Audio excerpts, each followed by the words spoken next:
Hello students, welcome to सावल classes. कैसे हो आप लोग सभी? मेरा नाम है दीपक कुमार। आज हम लोग 8 सितंबर 2020 की करंट अफेयर्स को डिस्कस करेंगे, प्लस उससे जुड़े हुए सभी स्टैटिक जीके के पॉइंट्स भी मैं आप लोगों को पढ़ाऊंगा। अगर आप लोग इस चैनल पर नए हैं तो चैनल को सब्सक्राइब करें और फेसबुक के सावल क्लासेस पेज को आप लोग जरूर फॉलो करें। शुरू करते हैं सबसे पहले क्वेश्चन के साथ।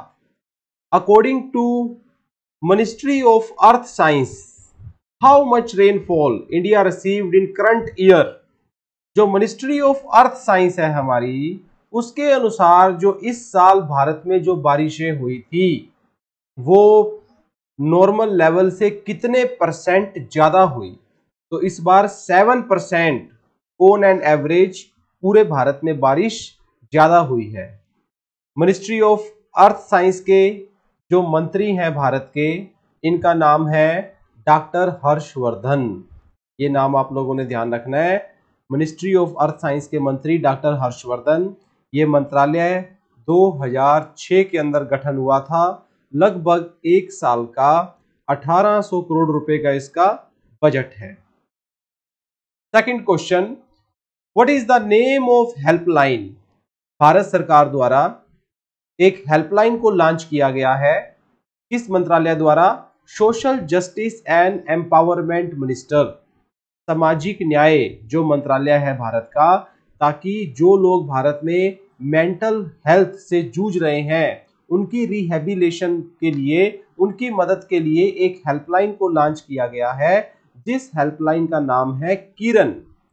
ये एक ऐसी हेल्पलाइन है जो दिन के 24 घंटे चलेगी, हफ्ते के 7 दिन चलेगी। एक टोल फ्री नंबर है 1800-500-0019। ये हेल्पलाइन नंबर के ऊपर वो इंडिविजुअल व्यक्ति, वो कंसर्न्ड व्यक्ति जो अगर किसी मेंटल प्रॉब्लम में है, वो यहाँ कॉल कर सकता है। हर पॉसिबल हेल्प जो है उनको प्रोवाइड की जाएगी। भारत के सोशल जस्टिस एंड एम्पावर मंत्री ने इस हेल्पलाइन को लॉन्च किया है। इसी वीडियो के नीचे मुझे कमेंट करके बताएं कि भारत के सोशल जस्टिस और एम्पावरमेंट मिनिस्टर कौन है। इसी वीडियो के नीचे आप कमेंट करके अपना आंसर दे सकते हैं। थर्ड क्वेश्चन आप लोगों के सामने, विच एजेंसी ऑफ इंडिया, भारत की वो कौन सी एजेंसी है जिन्होंने सक्सेसफुली फ्लाइट टेस्ट कर लिया है इंडिजिनस, मतलब भारत की बनी आत्मनिर्भर 100% make in India hypersonic technology demonstrator vehicle? हाँ जी, क्या आंसर होएगा? यह एक क्रूज मिसाइल है। मैं आपको बताना चाहता हूं, यह एक क्रूज मिसाइल है जिसकी स्पीड 6 गुना ज्यादा है स्पीड ऑफ साउंड से। हमारी ध्वनि जिस रफ्तार पे चलती है उससे 6 गुना ज्यादा रफ्तार के ऊपर ये मिसाइल जाएगी। और इस मिसाइल का सफल परीक्षण किया है डीआरडीओ द्वारा। डीआरडीओ को आप सब जानते हो, defence research and development organisation को डीआरडीओ कहा जाता है। 1958 में इस एजेंसी का गठन हुआ था। लगभग 30,000 एम्प्लॉई डीआरडीओ में जॉब करते हैं। जिस मिनिस्ट्री के अंडर ही आता है, defence ministry, Shri Rajnath Singh ultimately इसके हेड है। और इसके चेयरमैन डीआरडीओ के doctor G Satheesh Reddy, very important person, इनका नाम आप याद रखना। डीआरडीओ जिसे defence research and development organisation कहा जाता है, भारत में जल सेना, थल सेना, वायु सेना, पैरामिलिट्री फोर्सेस के जितने भी तरह के हथियार हैं उन पर रिसर्च करना, उनको डेवलप करने का काम डीआरडीओ द्वारा किया जाता है। भारत ने जो HSTDV टेक्नोलॉजी से जिस क्रूज मिसाइल का सफल परीक्षण किया है, ऐसा करने वाला भारत दुनिया का चौथा देश बन चुका है। इससे पहले इस टेक्नोलॉजी पर यूनाइटेड स्टेट ऑफ अमेरिका और रशिया और चाइना, सिर्फ ये 3 देश हैं जो इस पे वर्कआउट कर चुके हैं। चौथा देश भारत बना है। भारत के लिए यह एक लैंडमार्क अचीवमेंट है। 100% आत्मनिर्भर भारत से चलते हुए इसको डेवलप किया गया है। डीआरडीओ के chief doctor G Satheesh Reddy ने बताया है कि आने वाले 6 सालों के अंदर लॉन्ग रेंज क्रूज मिसाइल के ऊपर भी अब सफल परीक्षण जो है वो किए जाएंगे।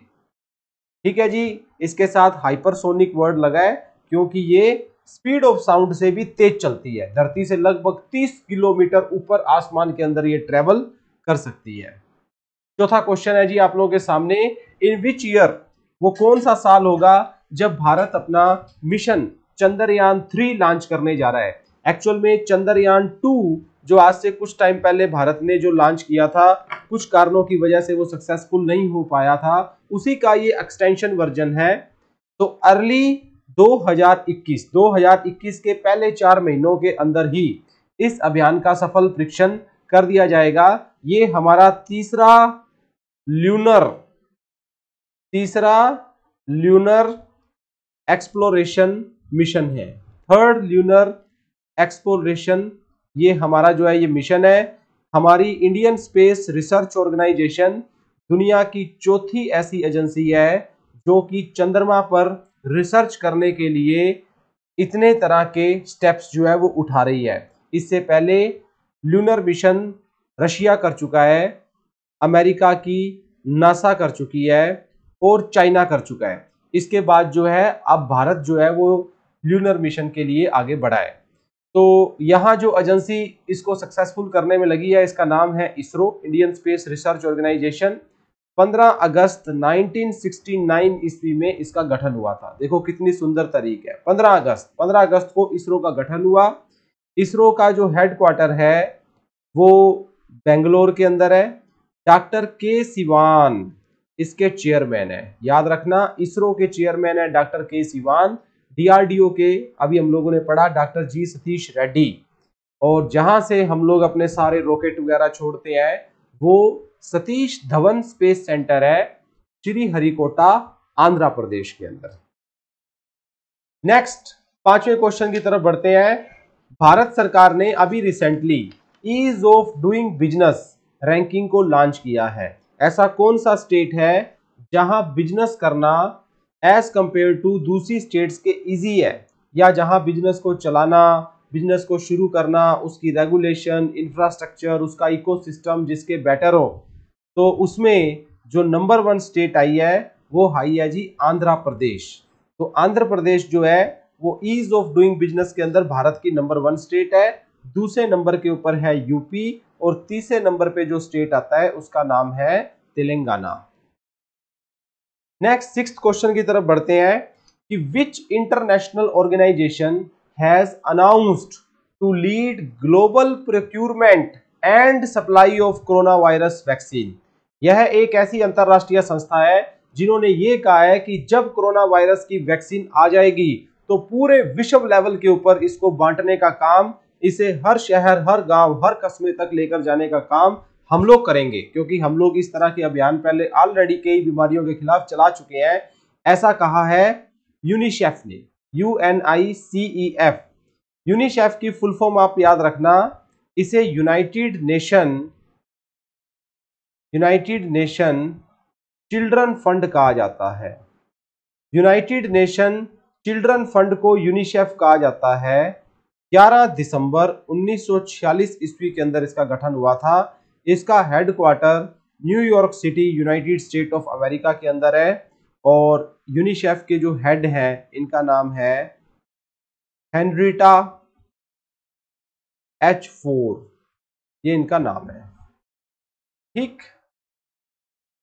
Next 7th question, which country has announced to provide subsidy. वो कौन सा देश है जिसने ये कहा है कि हम अपनी कंपनियों को सब्सिडी प्रोवाइड करेंगे अगर उनकी कंपनियां, उनका मैन्युफैक्चरिंग सेटअप चाइना से शिफ्ट होकर भारत में चला जाए, बांग्लादेश में चला जाए, आसियान कंट्रीज में चला जाए। मेन फोकस भारत के ऊपर है कि चाइना से अपनी फैक्ट्रियां उठाओ और भारत में शिफ्ट करो, इन देशों में शिफ्ट करो, उसके लिए हम आपको सब्सिडी देंगे। ऐसी ऑफिशियल स्टेटमेंट जापान द्वारा जारी की गई है। सी इसका राइट आंसर आएगा। तो सी जापान की राजधानी आप लोग सभी जानते हो वो है जी टोक्यो। जापान की ऑफिशियल भाषा जो है वो जापानी है। जापान दुनिया की तीसरी सबसे बड़ी इकोनॉमी है, अमेरिका और चाइना के बाद। जापानीज येन यहाँ की करेंसी है। नेक्स्ट 8वीं न्यूज की तरफ बढ़ते हैं कि विच state has recently released state electronics hardware manufacturing policy 2020। Bharat का वो कौन सा राज्य है जिन्होंने इलेक्ट्रॉनिक्स की हार्डवेयर मैन्युफैक्चरिंग पॉलिसी 2020 को अपने यहां लॉन्च किया है। इस स्टेट का नाम है जी तमिलनाडु।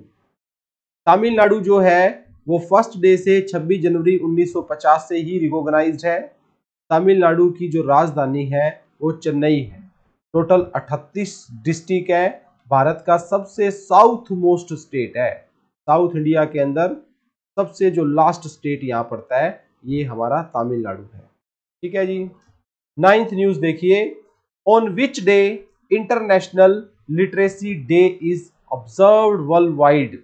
अंतरराष्ट्रीय साक्षरता दिवस ये क्यों बनाया जाता है? ताकि पूरी दुनिया के अंदर एजुकेशन का प्रचार जो है वो जोरों से हो सके, एजुकेशन की इंपॉर्टेंस को पूरे विश्व के अंदर फैलाया जा सके।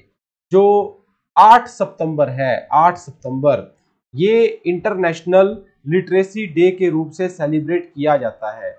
इसको यूनेस्को की मदद द्वारा इसको लागू किया गया है। यूनेस्को जिसे आप लोग जानते हो united nation educational scientific and cultural organisation के रूप से भी जाना जाता है।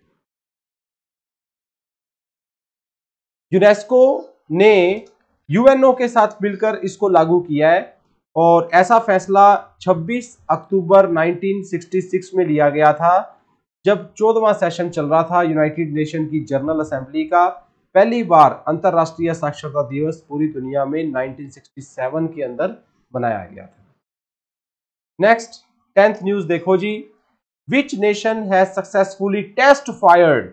कौन सा देश है जिन्होंने सक्सेसफुल कर दिया है, टेस्ट फायर कर दिया है हाइपरसोनिक टेक्नोलॉजी डेमोन्स्ट्रेशन व्हीकल 7 सितंबर। ये खबर हम लोग पढ़ चुके हैं। ये है हमारा प्यारा भारत, दैट इज इंडिया, दुनिया का चौथा देश बना है इस टेक्नोलॉजी के ऊपर क्रूज मिसाइल को लॉन्च करने वाला। नेक्स्ट 11th क्वेश्चन की तरफ आते हैं, विच टेनिस प्लेयर, वो कौन सा टेनिस प्लेयर है जो हैज बीन डिस्क्वालीफाइड, जो डिस्क्वालीफाइड हो गए हैं कि यूएस ओपन के अंदर अब वो नहीं खेल पाएंगे। इसका राइट आंसर है जी सी। ठीक, इन्हें डिस्क्वालीफाई कर दिया गया है। ये सर्बियन कंट्री के एक टेनिस प्लेयर है, वर्ल्ड नंबर 1 आते हैं ये सिंगल मैन रैंकिंग के अंदर। एटीपी द्वारा ये रेटिंग दी जाती है जिसे एसोसिएशन ऑफ टेनिस प्रोफेशनल कहा जाता है। 12th क्वेश्चन आप लोगों के सामने, which state UT government has launched a new initiative to defeat dengue. Dengue को हराने के लिए कौन सा स्टेट है जिसने नए नए इनिशिएटिव उठाए हैं? स्टेट है या केंद्र शासित प्रदेश है बताना है। ये दिल्ली है। दिल्ली जो है वो पूरे भारत के अंदर आप जानते ही हो खबरों में मशहूर है डेंगू की वजह से और चिकनगुनिया जैसी बीमारियों को लेकर। सो दिल्ली ने वेरियस इनिशिएटिव्स उठाए हैं। दिल्ली की राजधानी आप सब जानते हो वो नई दिल्ली है। दिल्ली में कुल टोटल 11 जिले हैं। यहाँ लेफ्टिनेंट गवर्नर है अनिल बैजल, यहाँ के चीफ मिनिस्टर हैं अरविंद केजरीवाल, अरविंद केजरीवाल, और डिप्टी चीफ मिनिस्टर है मनीष सिसोदिया। 70 एमएलए वाला यूनियन टेरिटरी है दिल्ली। 3 राज्यसभा की सीटें हैं और 7 लोकसभा की सीटें। नेक्स्ट 13वां question, which state has decided to provide, वो कौन सा राज्य है जिन्होंने ये फैसला लिया है कि वो 4,688 करोड़ रुपया अपने किसानों को देंगे ताकि जो बाढ़ की वजह से, जो फ्लड्स की वजह से जो डैमेज हुआ है उसकी भरपाई करी जा सके। 4 स्टेट्स के नाम आप लोगों के सामने है जी। राइट आंसर है Madhya Pradesh. D is the right answer, Madhya Pradesh. Madhya Pradesh की राजधानी आप सभी जानते हो भोपाल है, बल्कि सबसे बड़ा शहर जो है वो मध्य प्रदेश का इंदौर है। 1 नवंबर 1956 ईस्वी के अंदर ये स्टेट रिकॉग्नाइज हुआ था। टोटल 52 डिस्ट्रिक्ट वाला ये स्टेट है। आनंदीबेन पटेल यहाँ के गवर्नर हैं। आनंदीबेन पटेल जो है उन्हें एडिशनल चार्ज मिला हुआ है मध्य प्रदेश का, और यहाँ के चीफ मिनिस्टर हैं जी शिवराज सिंह चौहान। 230 विधानसभा की सीटें हैं यहाँ और 3,08,252 स्क्वायर किलोमीटर में फैला हुआ स्टेट है। नेक्स्ट 14th क्वेश्चन देखो, इन विच सिटी ऑफ इंडिया कोविड-19 री इन्फेक्शन केस इज नोटेड। री इन्फेक्शन, वो भारत का कौन सा शहर है जिसमें कोरोना का पहला री इन्फेक्शन केस आया। मतलब एक आदमी था, उसके कोरोना हुआ, वो ठीक हो गया, उसके फिर दोबारा कोरोना हो गया। ऐसा पहला केस भारत के कौन से जगह आया है? बेंगलोर के अंदर। ठीक, कोरोना री इन्फेक्शन का पहला केस बेंगलोर के अंदर आया है। बेंगलोर किस स्टेट की राजधानी है? कर्नाटक की राजधानी है। गवर्नर कौन है? वाजूभाई वाला। चीफ मिनिस्टर कौन है? बीएस येदुरप्पा। कन्नड़ ऑफिशियल भाषा है जी कर्नाटका की। 15वां क्वेश्चन और हमारा लास्ट क्वेश्चन आप लोगों के सामने। Who release the report? ये रिपोर्ट किसने रिलीज की है? The state of young child in India. इसको प्रिपेयर किया है मोबाइल क्रैच नामक ऑर्गेनाइजेशन ने। इस रिपोर्ट को देशवासियों के सामने रखा है भारत के 13वें उपराष्ट्रपति श्री एम वेंकैया नायडू जी द्वारा। इस रिपोर्ट में यह बताया गया है कि 15.9 करोड़ बच्चे हैं भारत में जिनकी उम्र 6 साल से कम है। 6 साल से कम उम्र वाली आबादी भारत में लगभग 16 करोड़ है और उस 16 करोड़ की आबादी में 21% बच्चे जो है वो अंडर न्यूट्रिश्ड है। मतलब जितने न्यूट्रिएंट्स उनको मिलने चाहिए उससे कम मिल रहे हैं। 36% अंडर वेट है, जितना उनका वेट होना चाहिए उससे कम वेट है। 38% को पूरा टीकाकरण, फुल इम्यूनाइजेशन, टीकाकरण 38% बच्चों का नहीं हो रहा। भारत की नंबर 1 स्टेट जो 6 साल से छोटे वाले बच्चों की केयर में सबसे आगे है वो है केरला, पहले नंबर के ऊपर। दूसरे नंबर पर है गोवा और तीसरे नंबर पर है त्रिपुरा। भारत में सबसे माड़े हाल पहले नंबर के ऊपर है बिहार का, दूसरा नंबर है यूपी का और तीसरा नंबर है झारखंड। तो ये थी जी हमारी करंट अफेयर्स 8 सितंबर की। उम्मीद करता हूँ ये सारे क्वेश्चन आप लोगों को बढ़िया से क्लियर हुए होंगे। इन सबसे जुड़े हुए स्टैटिक जीके के पॉइंट्स भी मैं आप लोगों के साथ डिस्कस कर चुका हूँ। सावल क्लासेस की तरफ से Punjab patwari, Punjab police sub inspector, PPSC की 596 जॉब्स के पेड ग्रुप ऑलरेडी शुरू हो चुके हैं।